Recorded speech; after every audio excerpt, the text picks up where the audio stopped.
don't even like, know what home is. And then they're talking about, well, we'll be down in assessment. No, we're tired of assessments, and nothing happens. A new documentary calls attention to the homeless problem in the Twin Cities. The Wall, Stories of the 2018 Minneapolis Homeless Camp premieres on May 19th. And filmmaker Brandon Ferdig created the documentary and joins us today. Thank you for joining us. So this topic, obviously timely. Why did you decide to dig into it? I'd been interviewing people around the country for a while.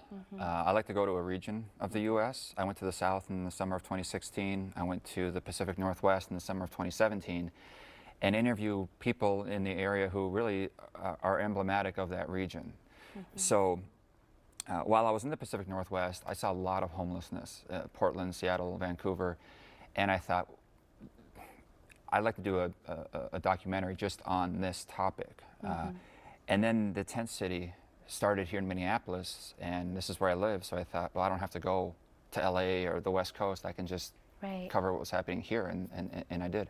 And so many of us followed this issue and this problem because it was just so visible. And we know homelessness exists in our community. There's no question about that. This was a very stark reminder of that. What did you find when you went into that tent city and talked to the folks who were living there?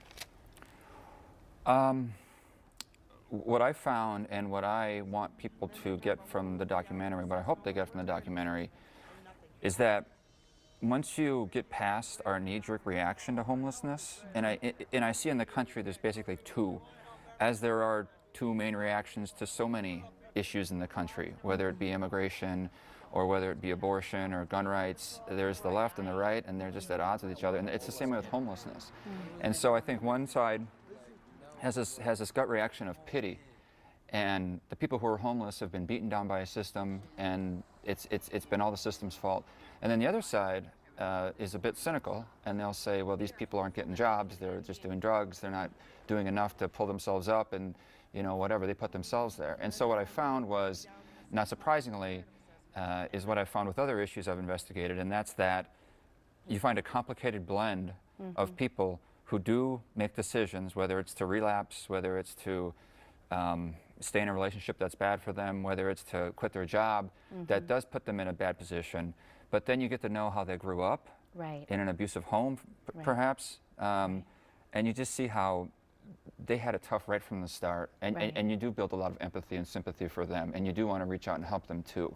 And surely addiction and obviously mental health issues and abuse, as you mentioned, they all play a part. And it is important. I think it is interesting that you're giving this perspective. You obviously had wonderful access to this community. You built that trust that's incredibly profound and important.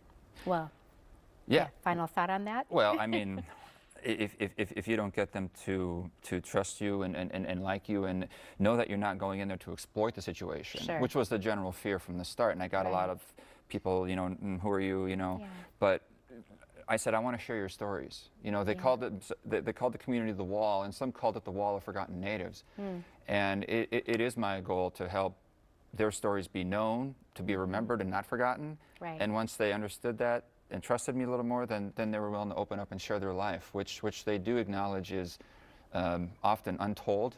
There's not enough people that they think care about them. And so once they sense that I did, and others in the community do and want to know their stories, then they were willing to open up, and you know, I could capture them. Well, a lot of people would be interested in finding out more about this. And The Wall does premiere on May 19th. More details can be found at KARE11.com. Thank you so much, Brandon, for coming in today. My pleasure.